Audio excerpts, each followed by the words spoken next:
This is Gene Adam, former lead singer of Iced Earth.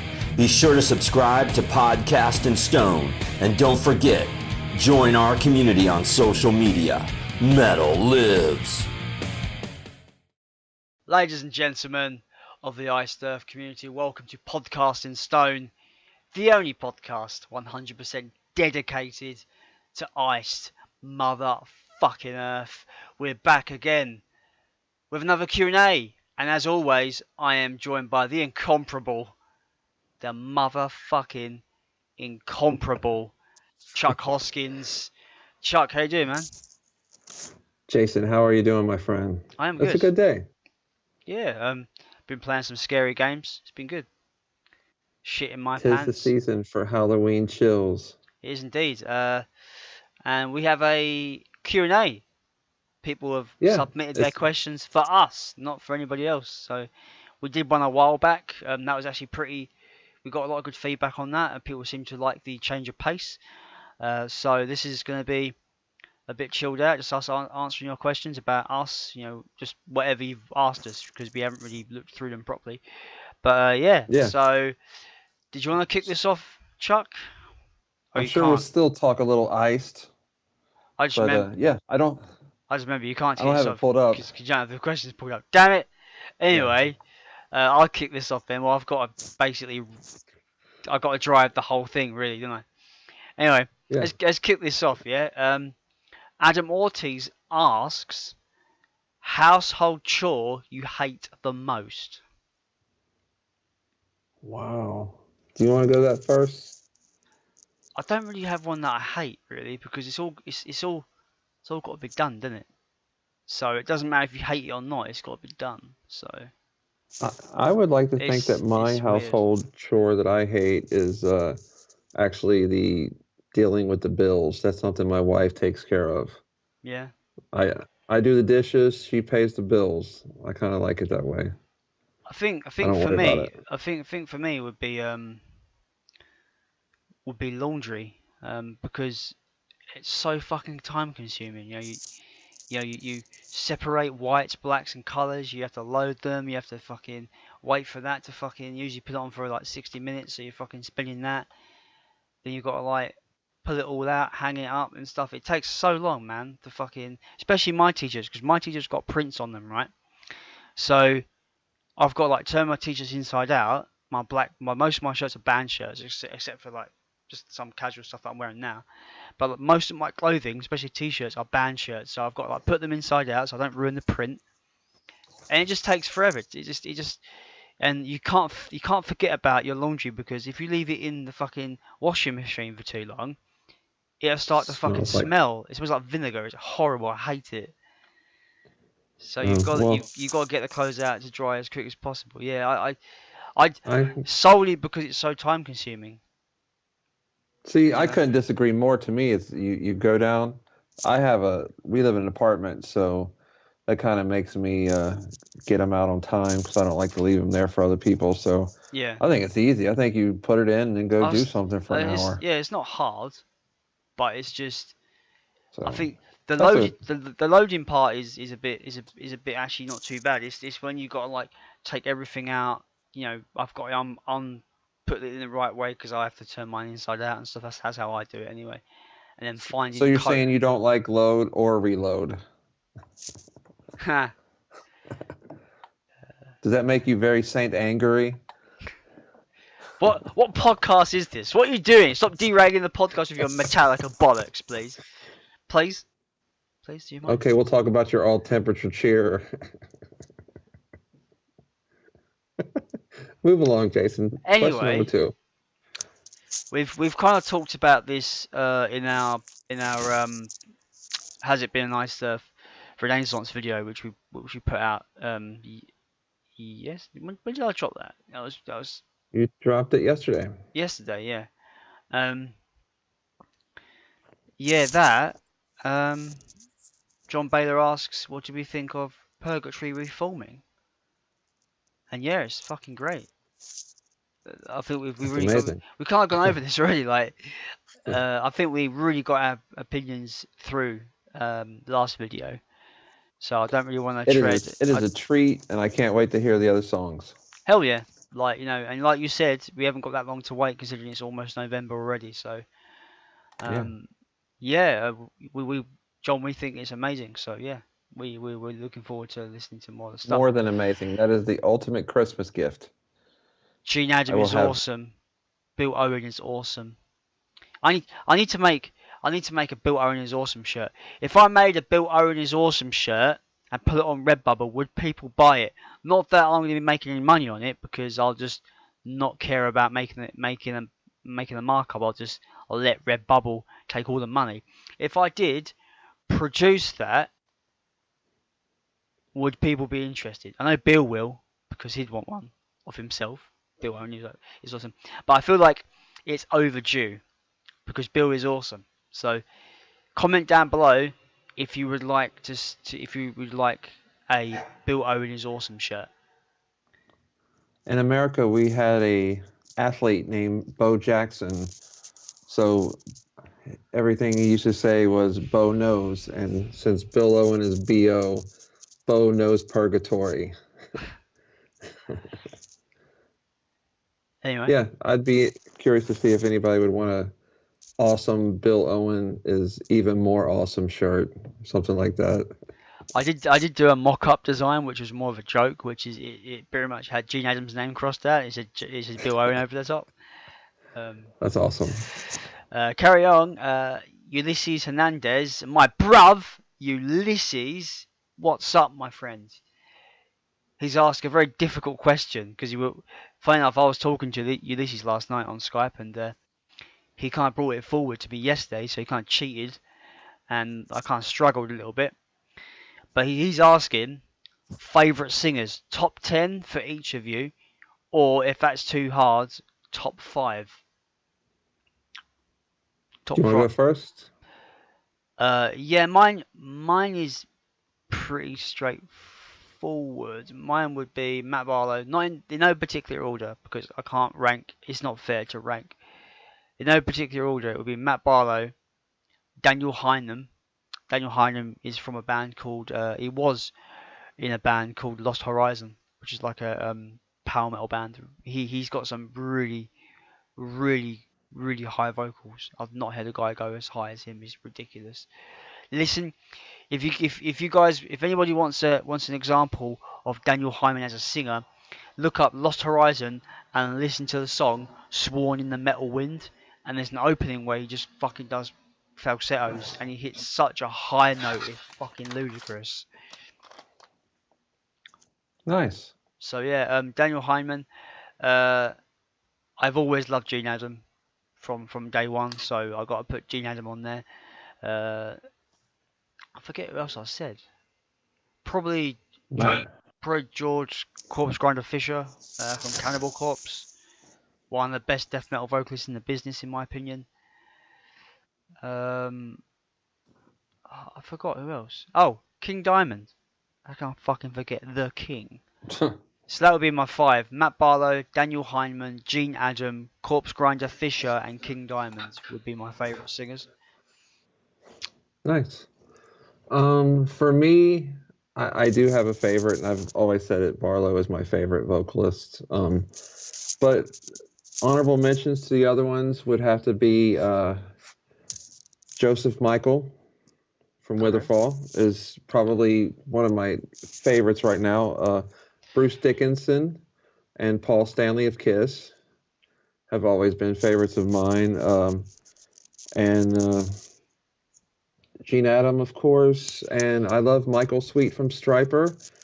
And I love John Corabi. And if you don't know who that is, he was the guy that took over for Vince Neil for an album for Motley Crue, and he's been on several other projects. And Sammy Hagar. I love Sammy Hagar. I prefer the Van Halen stuff. So those are my favorite vocalists. Stu Block.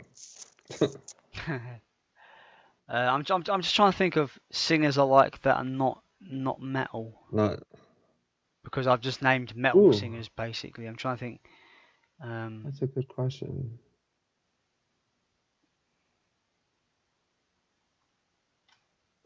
There's other genres of music than metal.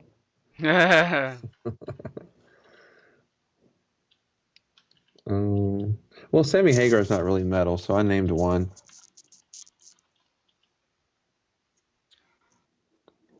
Oh, that's it. That's it. I'm trying to think of a guy that I really like. He's in like an acoustic pop act from the UK. His name's Newton Faulkner.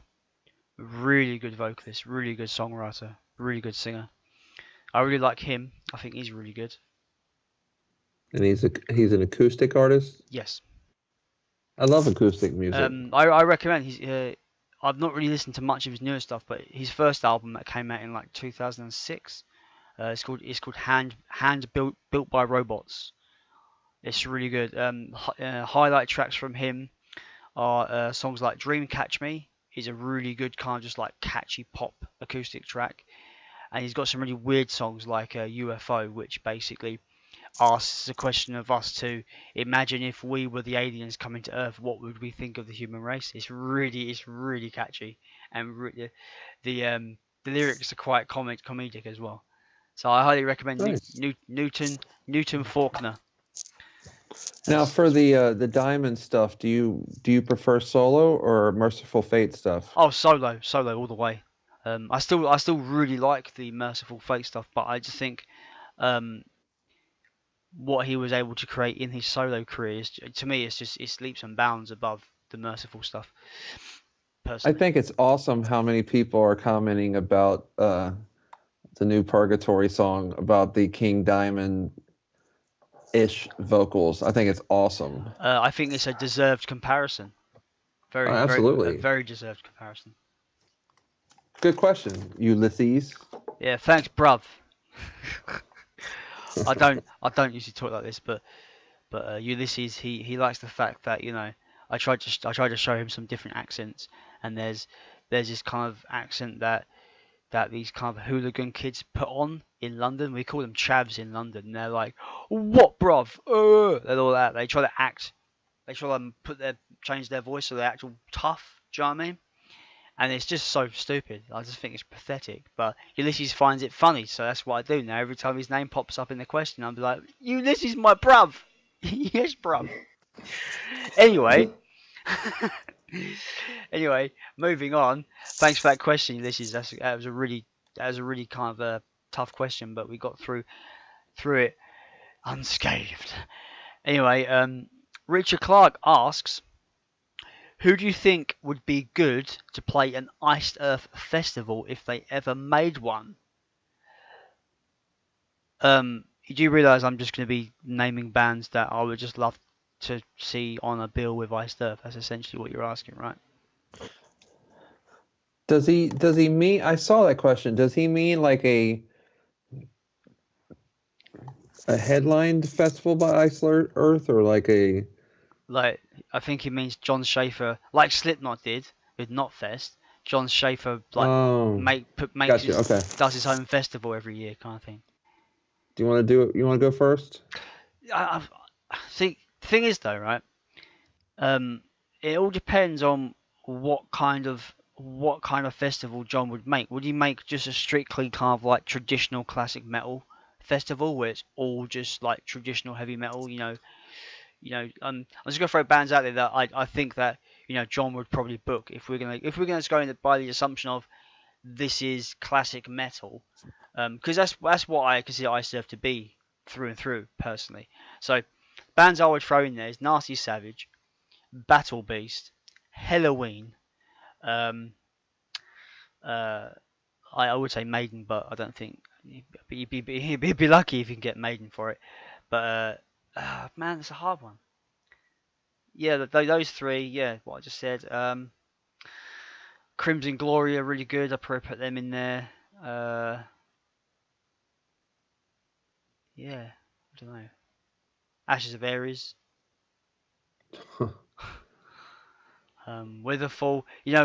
All of John's bandmates, other bands probably be on there as well. Eternal Odyssey will probably be on there, Right. all of Tim Owen's 50 bands probably would play at the same time. So it would be a whole week festival. Yeah. I think it would be headlined by Iced Earth. Of course. and I think you would have Blind Guardian and Demons on there. I'd like to see Witherfall and maybe Blaze Bailey would be cool. Kind of get the Maiden fans a little nugget and throw Luke in there also.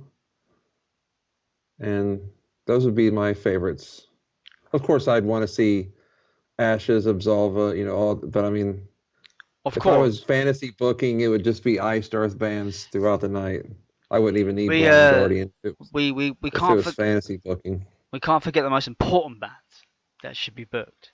My band, Alteration, plug.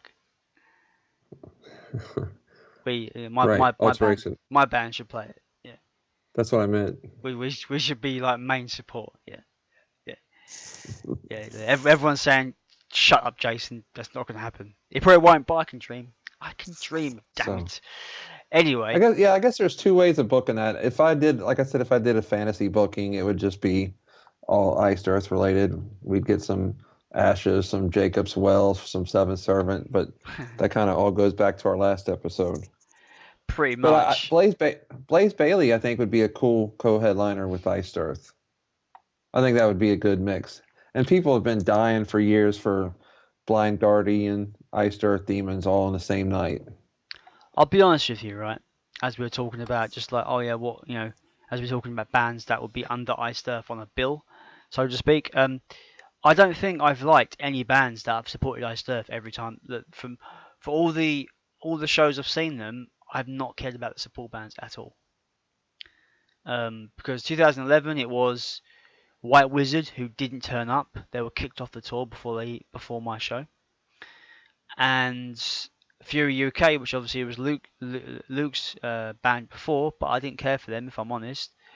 And then I saw them at Bloodstock, so that doesn't count because it's a festival. Then I saw them 2012 at the Underworld in London. They had two bands supporting. They had Still Engraved, who were crap, and they had Evergrey, who were good, but I didn't really care for their music. And then I saw them on Plagues, and on Plagues they had a band called Elm Street, which were kind of like a thrash band. Didn't like them, and I kind of forget who else supported them. I forget. I don't know. And then I saw them in 2016. Probably the best band to support them actually was they had Ensiferum as main support, and that was really good. So. Yeah, one band out of all the times I've seen them is the only band I've cared about that support them. So you'll find that, yeah, if they put a festival on, great, but I would want it to be filled with bands that I absolutely fucking love. Well, I just won't care. Right. I just won't go because because a festival to me, it all hinges on that lineup, on what bands are going. If there's like one band I want to see at a festival, why go? Why pay like hundreds of dollars to go to a weekend when there's only one band you want to see? There's no point. You might as well wait till do a headline tour or something. So that's what I think. The lineup is paramount with a festival. So I would just throw just suggestions at John all day. This band, this band, this band, this band, this band. Anyway, I've been rambling on. That's what we're supposed to do today. I'm shutting up. No, I'm carrying on. Lusas comments, what re-recorded album do you want to hear first? And what do you think they will release first? Wow. I'm going to start with the first part of that question, and it's going to be controversial. The first re-recorded album I want to hear first is Framing Armageddon. I am itching to hear that with Stu Block. Itching. Because I think he'll fucking smash it out of the park. Would you do it as is, or would you drop the skits? I would, I'd round it up into like a 12-track album. I'll definitely cut out all the filler stuff, for sure. Man, can you imagine? Can you imagine him on like Charge to Keep? He'll fucking kick ass on that, man. I can't see.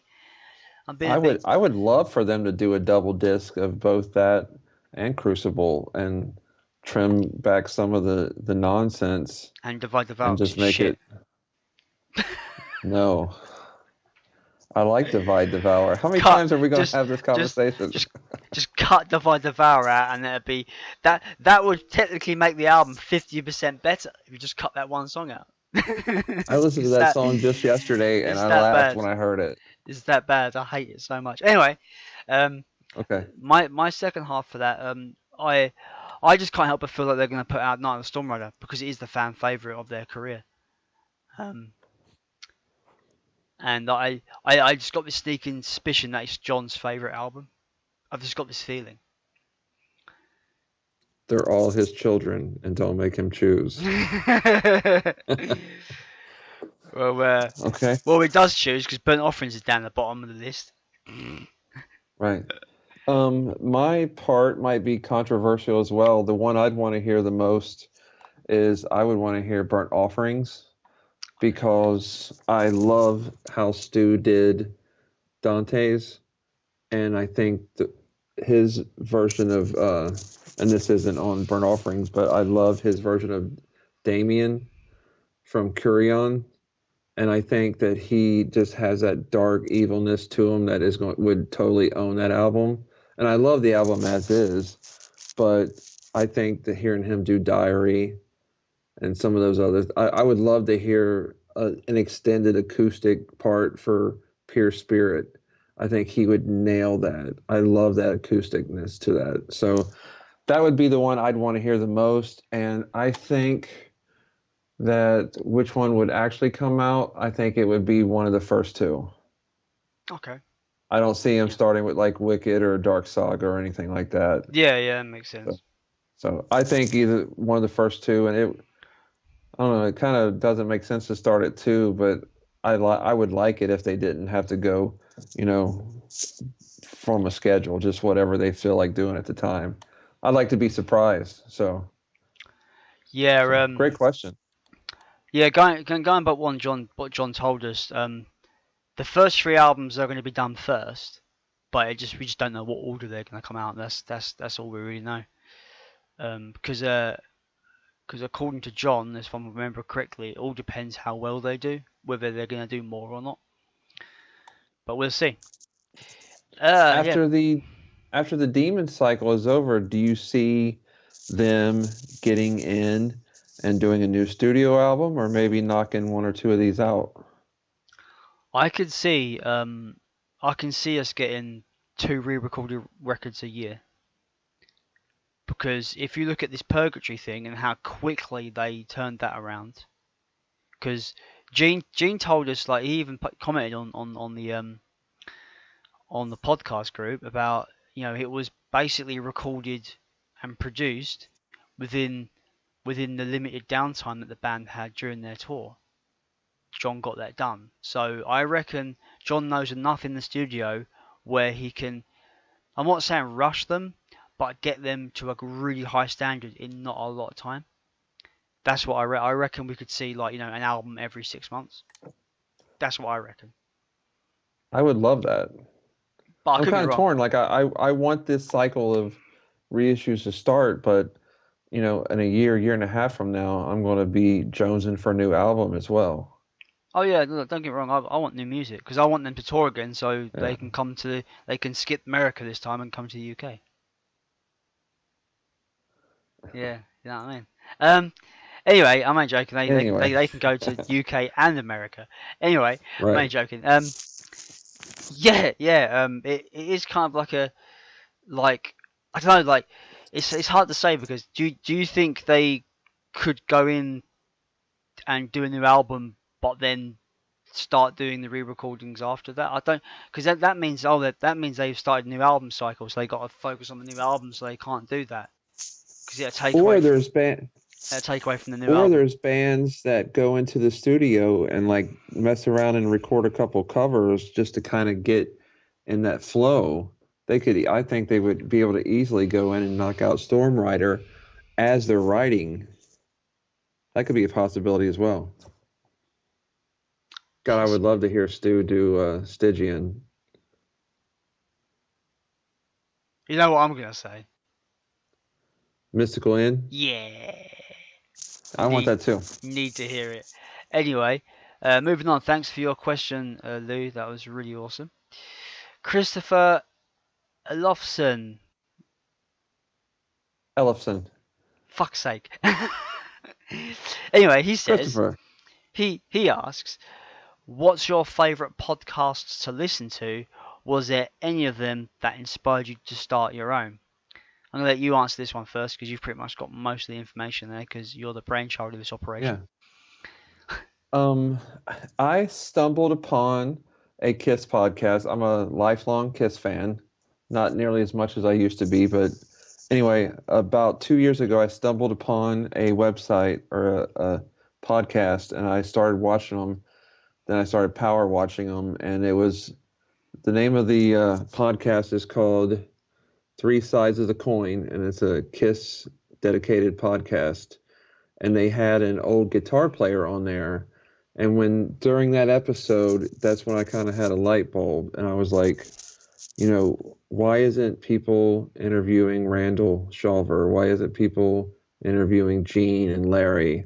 And that's when it hit me that I needed to do that. So I do watch a Kiss podcast called Three Sides of the Coin. You did join for a limited period. You did join a Kiss podcast. I joined a Kiss podcast called Kiss Meets the Podcast for two episodes. I did one, and I remember at the end of it saying, I don't want to talk about Kiss Alive. I want to talk about Alive in Athens.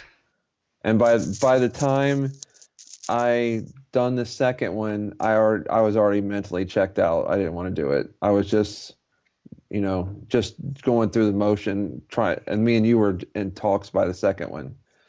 So I knew after I did one Kiss podcast that I didn't want to talk about Destroyer or Love Gun. I wanted to talk about Horror Show and Something Wicked and Dark Saga.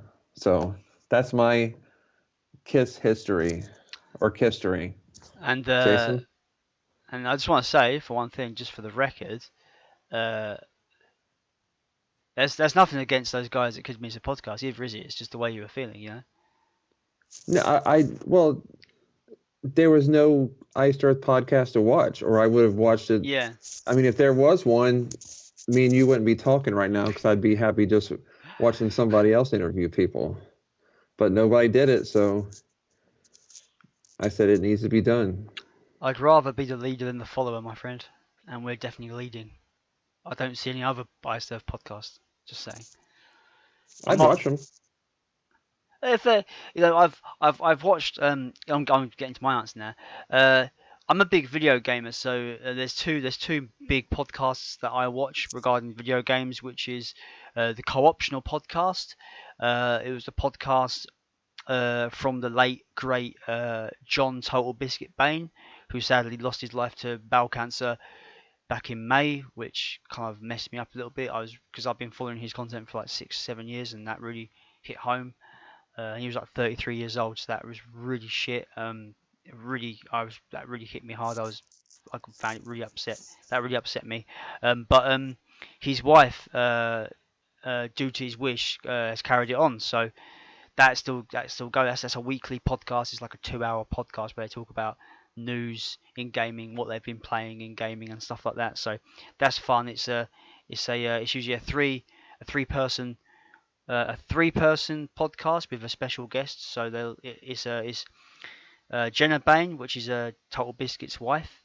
Dodger, she's a YouTuber from her YouTube channel is called Press Heart to Continue, and you've got Jesse Cox. His channel is called Jesse Cox, and they usually have a special guest, usually a YouTuber, a gaming YouTuber of sorts, as a special guest. So it's like a 4-person podcast every week. I usually watch that because I just think they're hilarious. There's a lot of unintentional comedy on that podcast, and it's just usually they go off the rails a lot, and it's just really funny to watch them just go insane for no reason. The other podcast that I listen to is another video game podcast. It's a Jimquisition, brought to you by the YouTuber Jim Sterling. He's a video game critic, Jim Sterling. He does a podcast with 2 other people, Laura K. Dale and a guy called Gavin, but his actual YouTube name is Miracle of Sound. He writes his own songs about video games, and they just talk about video games, similar kind of format But I find that the Jimquisition is more. Obviously, they have different personalities to the co-optional podcast, but I think the Jimquisition for me, they're a bit more kind of like edgy, and they just don't give a shit. They're like really dirty at times as well, so I find it really funny. Both of those podcasts have a lot of comedy involved, and I just think it's really funny to watch them, to listen to them. Sorry, they're not video. Well, co-optional podcast is video, but yeah, I usually tend to just like not really watch it and rather just listen to it most of the time because you can listen to them on SoundCloud, so it tends to be my commute to work is when I listen to them. But yeah, that's what I usually listen to. Inspirations. You could say they are inspirations for this podcast because they're the only podcasts I really listen to. So yeah, that was a lengthy answer, but that's my answer. Now, and let me follow up on that. Do they talk about one system over another? Are either one of them like PS4 based or Xbox based, or just games in general? No, you'll find that the majority of them are very PC heavy. So most of the people that from both podcasts, they're very much PC. They talk about Steam a lot, which is the PC games web store that you can buy PC games from. So yeah, very much PC based. But you know, if they're playing Spider-Man, obviously that's a PS4 exclusive. So you know they'd be playing it on the PS4, of course. So yeah, there's no favorites or anything like that. They just talk about games that they've been playing and whatever system. Like there's a lot of them that play the Nintendo Switch and they play there's even people on there that play on mobile, which I don't really play mobile games, but yeah, it's just a free for all really. Whatever they're playing, doesn't really matter what system it is. It's all good. Nice.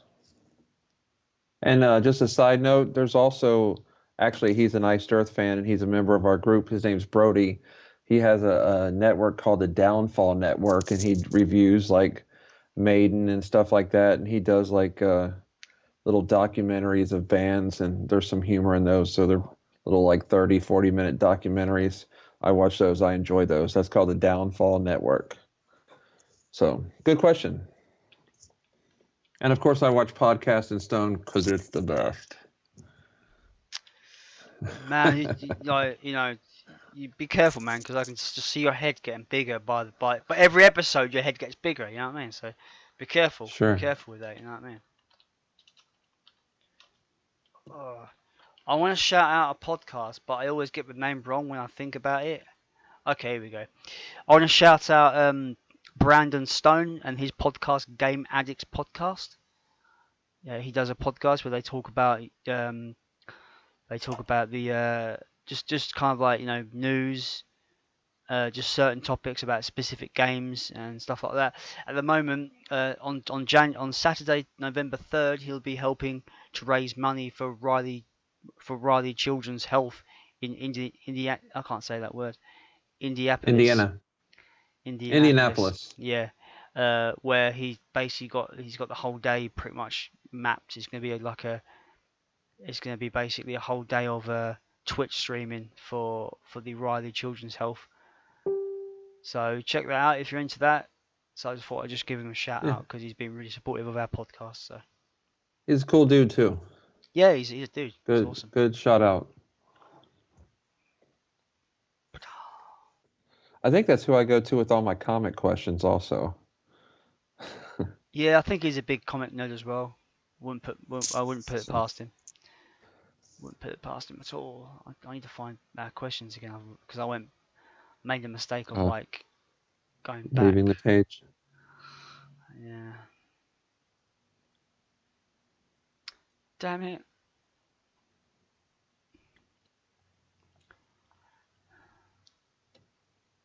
Oh my god, it's gonna take. Feels like it's gonna take ages. Where is it?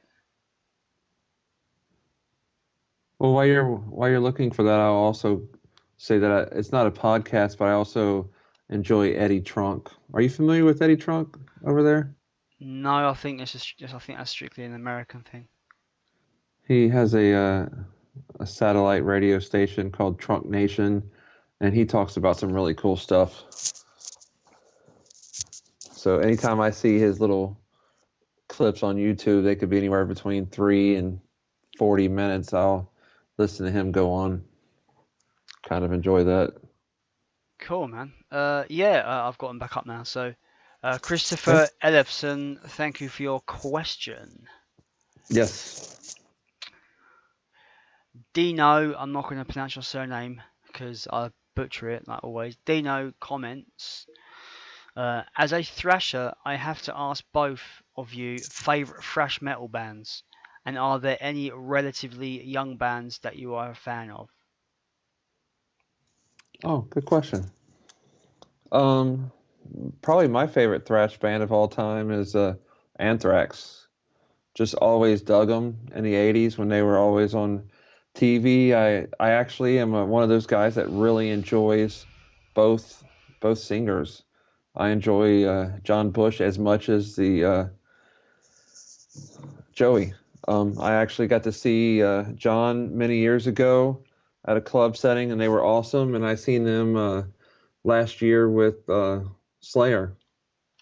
So Anthrax would be my all-time favorite. And as far as new bands go, Witherfall, and I love Greta Van Fleet. Every time I hear them on the radio, I really enjoy it. For me, when it comes to thrash metal bands, I've got a few that I really like, and they're mostly quite modern. One of my favourite thrash metal bands ever is Havoc. Really good American thrash metal.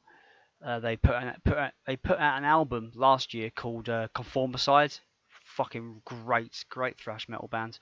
The other thrash metal band is more kind of like progressive thrash metal. They're called Vector.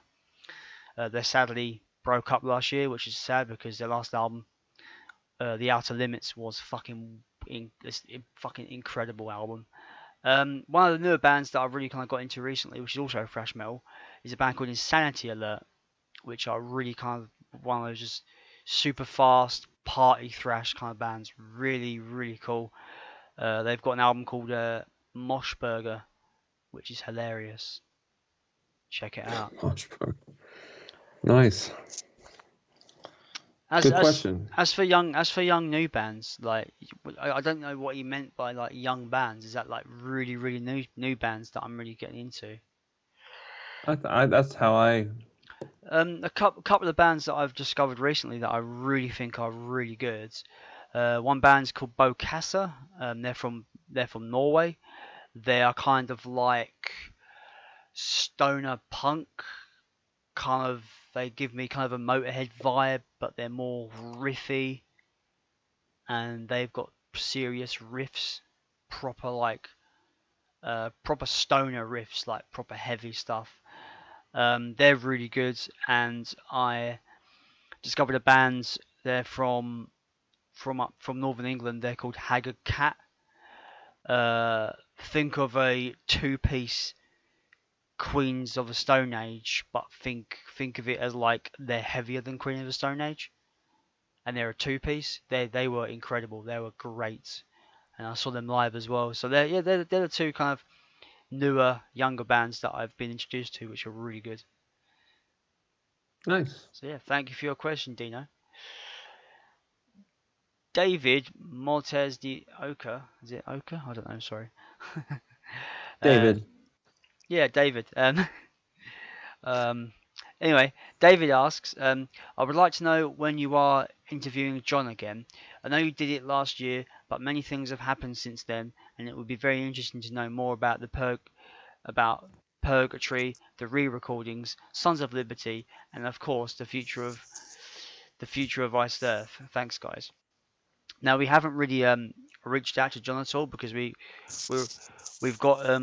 very strict on ourselves to not bug the guy, because he's a very obviously hard working dude and he's got a lot on his plate and stuff like that. So we try not to bother him too much.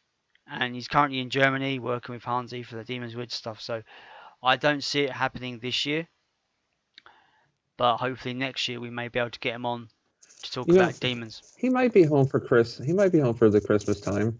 I think he's definitely going to be back. And I mean, he was kind and awesome enough to give us his time last year at Halloween.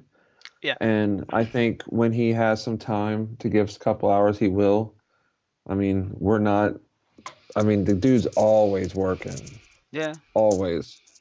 So when he gets time, I would like to think that he would give us a little bit. So I'm very optimistic that I'll be back. Just don't know when. Yeah. So, and we're trying to get other guests. We've got some really good ones coming up that I'm excited about, and I hope John's one of them. Yeah. I still got my fingers crossed for Tim Owens, but he hasn't really kind of like replied to anything as such yet.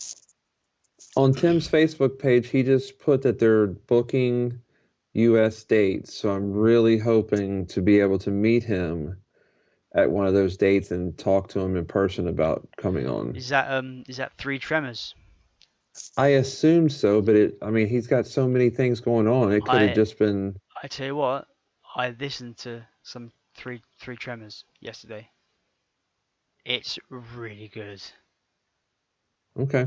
Tim, it's pretty much like thrash metal with Tim Owens. It's fucking really good. The one song I heard I liked, but I don't know. I don't want to hear. What song was that? It was the first one that was dropped as a single. So I don't know what that was because there's two of them up there, and the one I listened to was Invaders from Space. I think that was it. I really liked it. I thought it was really good. I liked it, but I would have rather it just been Tim, because I wasn't too super thrilled with the other two guys. But I thought it was just Tim. All I could hear was Tim. Oh. I don't know. I don't want a song with Matt Barlow and two other guys. I want Matt Barlow. I want to hear Tim. I don't want to hear the one Tremor, not the three. I think it's called the Three Tremors because it's a three-piece, and the other two guys are magicians, right? No, I think they all sing. Well, I didn't. If they did, I didn't notice. All I could hear was Tim Owens on that track, but that's just me. I could. Be if you know, leave wrong. a message at the bottom. I need to pick it up. Yeah, I'm trying to slowly pick up my Tim Owens collection. Yeah, I think like I said in the last episode, I think Tim gets a bit forgotten sometimes. It's a bit sad. The problem is, in my opinion, you may disagree, Chuck. In my opinion, he hasn't been in anything really worth note. Like I didn't think his solo stuff was very good. I don't like Child Wars of the Dams at all. Beyond Fear was fantastic, but apparently there's not going to be any more of that. So I was like, well, that was the best thing he did post Iced Earth. Fucking what are you going to do now? Dio's Disciples is just a Dio's cover band in my opinion, so that means nothing really. That's the thing. That's the problem. I don't think he's done anything worth of note since Iced Earth. And that's a shame because he's got immense talent. That's what I think That's why I think he gets forgotten a lot of the times. And that's why he's constantly making music with multitude of different artists 1,000 times over, because he wants to make music for a living. So that's what he's got to do. He's got to keep churning out new projects all the time to make a living. So that's what I reckon. That's why we see him be involved with so much stuff. But yeah, it's nothing of note to be particularly honest. Anyway, hopefully, it'd be a great Christmas gift to get John this year, but I'm not counting on it. But I am optimistic that he'll be back. Yeah. Remy, I'm not going to pronounce that surname at all. Remy asks, do you think that Matt Barlow will do any project with John in the near future, like a duet with Stu on the future Iced Earth record, or anything else like a side project? Personally, I'm going to kick off with my opinion. I don't see it happening personally, because I like to think that Matt is busy with Sentinels, Ashes, and his police career. John is very busy with, obviously, Iced Earth business as always, Demons, and now this Purgatory stuff. So I don't see it, because I kind of feel like if it was going to happen, it would have happened already. It's been nearly like what, 9 years since Matt was in the band. So you would have thought if something was going to happen, it would have happened already, in my opinion.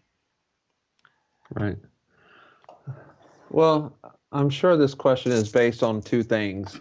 You got Matt doing the show last year and coming out on the encore of Watching Over Me with Stu, and then you have Gene redoing the Purgatory stuff. So I think it's a really good question, and would I love to see it? Of course I would. Yes. I don't think it's realistic. I think that in 10, 15 years when this cycle winds down and John decides to hang up the guitar pick, you might see like Matt do something with them at the end. But I think with everybody doing their own thing right now, I don't see it. I would like it. I mean, it would be great, but I don't see it. I mean, I've always just dreamt of just, you know, I don't like the idea of Iced Earth ending, because to me, I just, you know, their music is such a part of my life that I couldn't imagine my life without them constantly bringing out new music, kind of thing. But I've always thought of a really cool kind of like, you know end tour kind of thing would be kind of reuniting with different members and have like a massive right. blowout tour where it's just like, you know, Gene Adam, John Or full Greeley. DVD.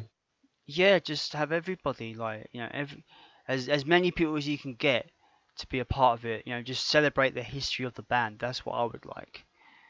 And you have specific people singing specific songs. Like, you know, I can imagine Gene Adam, you know, singing Colours, or you've got John Greeley singing Mystical End. You know, Stu is singing, like, you know, stuff off the albums he was on, like, you know, Dystopia. You got Matt Barlow singing Dracula, you know, stuff like that. I can imagine that being a really cool kind of celebration of the band. But that's obviously, this is not even the question I'm answering really, but Yeah, you were right. saying that you could see something happening at the end when it concerns Matt Barlow doing something with John, and that's what I really feel will happen. Is that I just want there to be a big, you know, blowout, because the band could, well, because you never know, the band could be 50 years old before he decides to, because the band is officially 30 Right. years. I wholesomely believe he's got 20 years in him. What do you think? I was actually thinking about that just the other day as I started hearing the final Kiss tour dates. I would be happy with 15 more years Yeah. because I know he's low 50s right now, and I don't know whether this kind of music he could still do into his late 60s. And I would rather them stop while they're still relevant and good than go on when their live shows suffered, like Yeah. some bands that are out there right now that stayed way too late at the party. Oh, do they not good live now? Paul Stanley sounds has been garbage on vocals for 9 years. Wow. Just garbage. I'm not a Kiss guy, so I have no idea. So I would rather them quit in 10 years than hear subpar music in 15 years. That's fair. And I'm not saying that they would. I'm just saying as long as they're playing good and sounding good, I hope they go forever. But you know, you want them to go out. You want them to go out memorably and on a high. You know what I mean? Like, yeah. On a high, not. You know. I don't want people. I don't want to go to the show and, you know, oh man. Because like, it's funny because I've got one of my closest friends. He's a big fan of Typo Negative. That kind of gothic kind of doom band. Before Pete Steele died, they put out an album which would be obviously the last album. I forget what the album's called, and like everybody that I know that loves Typo Negative say that album is awful.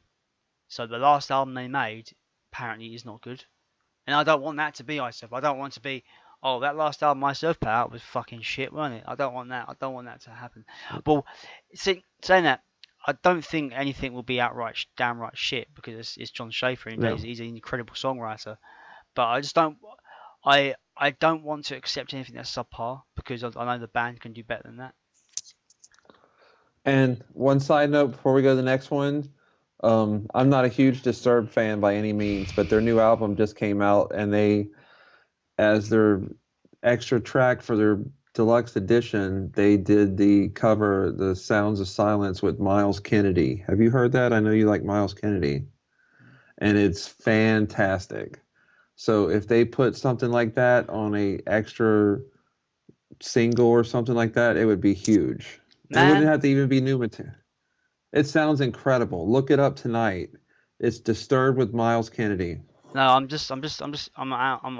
angry with myself for forgetting about Miles Kennedy in the fucking singer question before.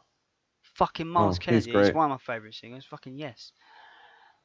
So moving on. very good question though. Right, this one I have no answer to this question. I don't know anything about this question.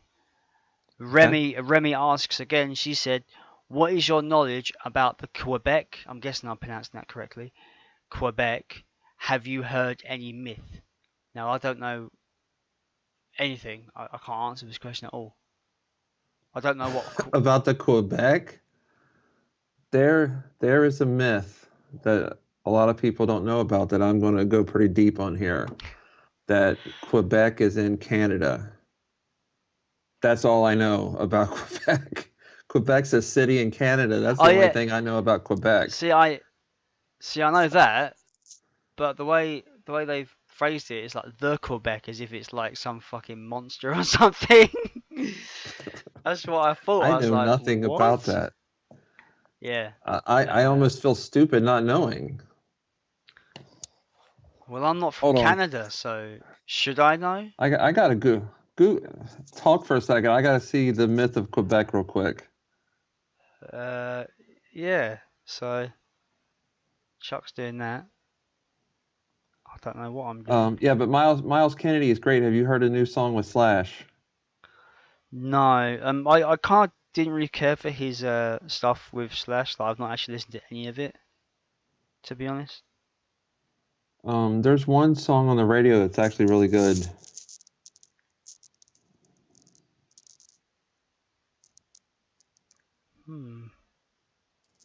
I don't know. I'm not going to look into this right now. Too much reading. So I don't know anything about Quebec other than it's in Canada. Any of our Canadian watchers, do you want to? Yeah, just comment down below because I have no idea. I don't even understand that. It's as far as I know, it's just a city in Canada. Yeah, I literally have no idea what they're talking about, to be honest. Sorry, Remy, we can't answer that question for you. And David is back again. David Montez de Oca. I still butcher his name, David. probably. David, yeah. He asks, this is the last question of the day.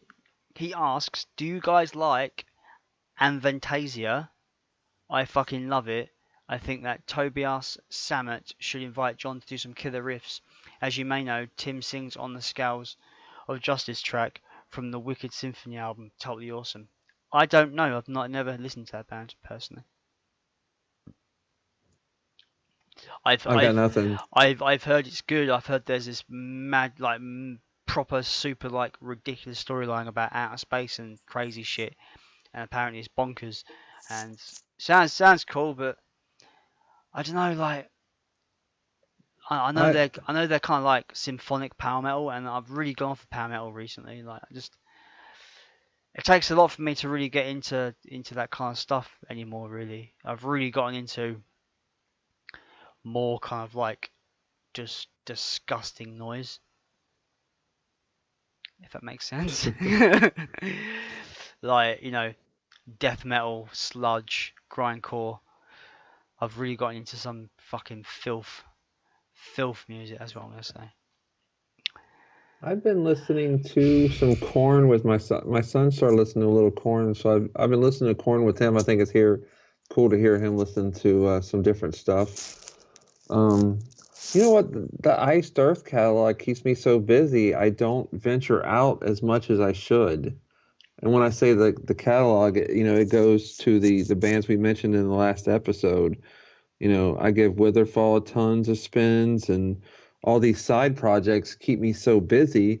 And then I keep going back to the classics. I mean, I still spin Dark Saga once a week. That's no lie. It's still like it just came out yesterday. Is how often I spend that. I'm always looking for new music. Like I'm always, if there's a new album out like this year and it's like metal and it's kind of sounds like it's my cup of tea, I'm gonna check it out. And yeah, there's some really good albums out this year. A lot of it being death metal because I'm really into my death metal. So a lot of it, a lot of the really big hitters this year are really awesome death metal stuff. So yeah, I try not to, as much as I love Iced Earth and their albums are on rotation quite often. I try not to like kind of be too kind of, Monopolized. yeah. I try to sometimes I could wake up one day and not be in the mood for any Iced Earth and want something a bit more aggressive, so I put some like death metal on. As I get older, sometimes in the morning I just like some talk radio. But I go to work at 5:30 in the morning though. So sometimes at 5:30 I just can't hear about the River Styx. You know It's what I'm like saying? when I get up and have breakfast. Sorry, you're in there. Usually when I get up and have breakfast in the morning for any reason, like if I'm off work or working, I tend just be have it in quiet, check my phone for stuff, just. But like, what really winds me up is like it'd be nice and quiet downstairs. I'm having my breakfast. My mama come down. She gets up about 6:30, so she'll come down and she'll turn the radio on, and the radio will just blare like I don't know BBC Radio 1, where it just be fucking a guy talking bollocks, and it just be some shitty fucking pop music in the morning. And she has it so loud, I'm just like, Mum, is that necessary? It's like 6:30. I don't want to hear this shit in the morning. Like I just want to just be all quiet, have my fucking cup of Right. tea and my breakfast. I don't want to like listen to this shit. Because I find when I wake up in the morning, especially that early, my ears are at their most sensitive. So I just don't want to hear that. I just don't want to hear any music in the morning. Right. That's why You know? sometimes I just do talk radio in the mornings. Yeah, but even that's annoying, especially with the volume you have. My mum has it on. Fucking hell. I swear she's going deaf. She must be. uh, Now, tomorrow is Halloween, Jason. What are you going to be doing for this creepy holiday? I've kind of started. I today and last night I've started playing a horror game on my PlayStation called Outlast 2. It's about two journalists. They're actually like husband and wife. They're trying to find out about some mysterious goings on in this really kind of like out of the way kind of village town. And your helicopter crashes and your wife gets kidnapped. And it turns out that this village is overrun by this crazy cult that believe that the Antichrist is growing inside of your wife's stomach. And they're out to fucking kill you. And it is the most fucking tense, tension-ridden, anxiety-driven horror game I've played so far. Like, it pulls no punches. It's like, it has baby killings. It has castration. It is very, very graphic and very just not nice at all. But I think it's brilliant. I love horror games that really unsettle me. And it's got a great. Nice. The soundtrack is abrasive and really horrible, and there's sections in the game where you're being chased, and it literally is like panic mode because you've got to like go for a door, you've got to close your door, you can lock the door so they can't get in. You've got to fucking find your way around. It's really like tense, and I love that for horror games. So Outlast 2, if any of you play video games and you want a good horror game for Halloween, Outlast 2. So far, I've not got through all of it yet, but so far it's excellent. I recommend it. And Nice. yeah, I'll be doing that, and tomorrow night I'll be going out trick-or-treating with my girlfriend and her two daughters, so that should be fun. Nice. Yeah. Nice. I do not have my kids for the holidays, so and my wife has to work tomorrow night, so I'll just work and then maybe spin horror show or something. Nothing special. Possibly. I've been on a bit of a Michael Myers film overload the last couple weeks, so I'm kind of done with the whole Halloween movie thing. Cool. Plus what? I'm sorry. I was gonna say, me and my friend are looking to have a Halloween horror movie marathon at some point this week, maybe possibly Wednesday, depends when he wants to do it. Nice. Where we literally just we pick out a bunch of horror films that we feel they have to be in a marathon like that, and then we'll basically have an app on. My mate's got an app on his phone where he literally puts everything in. You put the list of films you've got, and I'll pick one at random to watch. So we'll watch the first one, then we take that off the list, then we just press random, and it'll just choose one at random, and we watch that next one. So it's always like we don't know what we're going to be watching next, kind of thing. It's pretty cool. I have a question for you. As we run out of questions from our community, I've got a question for you. Yes. You're a horror fan, correct? Absolutely. Loved it. So this time of year is prime for you, yeah?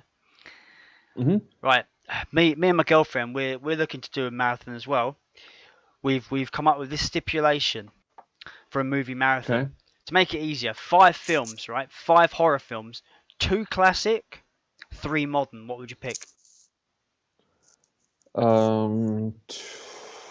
2 classic. Wow. Do you mean like black and white classic or? No. Or... Just like they. When I say classic, I mean they've got to be at least 20 years old.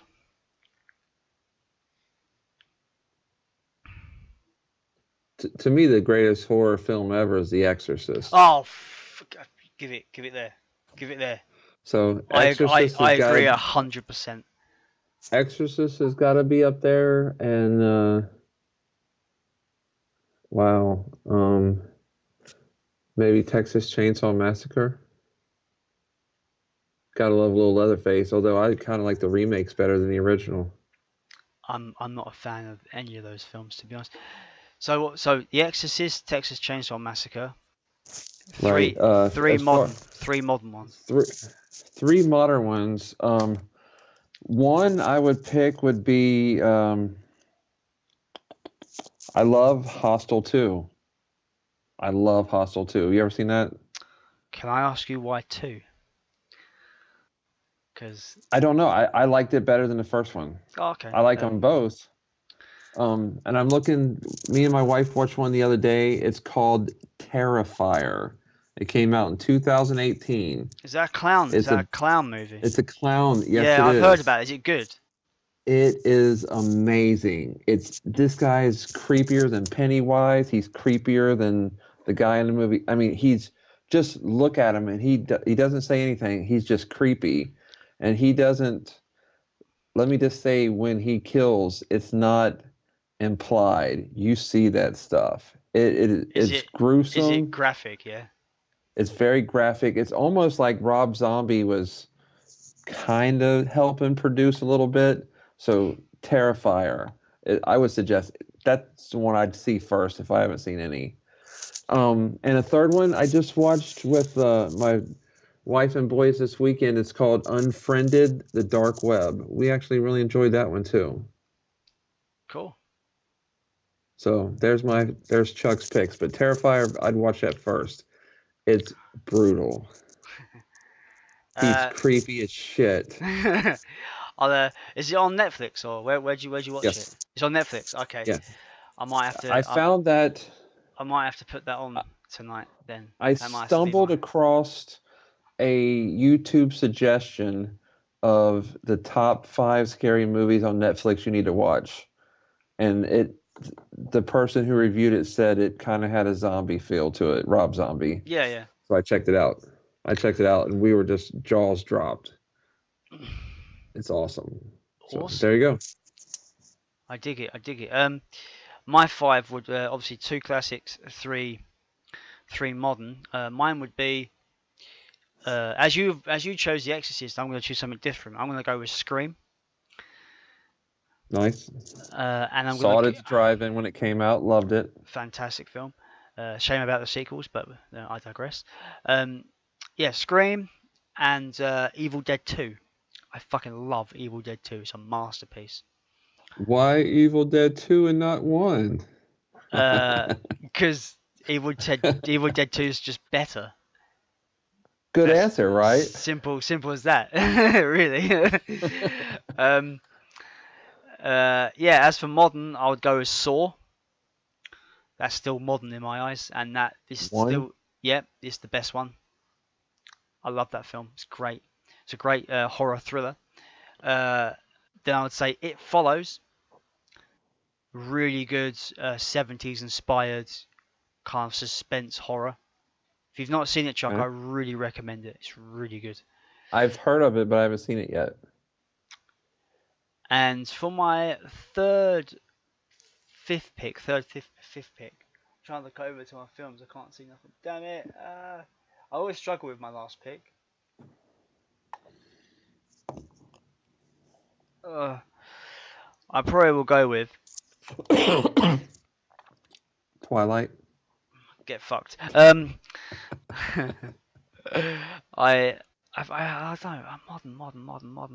Modern. Shit. People don't consider it a horror, but I do. Which is Hereditary. I love that film. Came out this year. Horror. I consider it. It's maybe, if not horror, at least scary.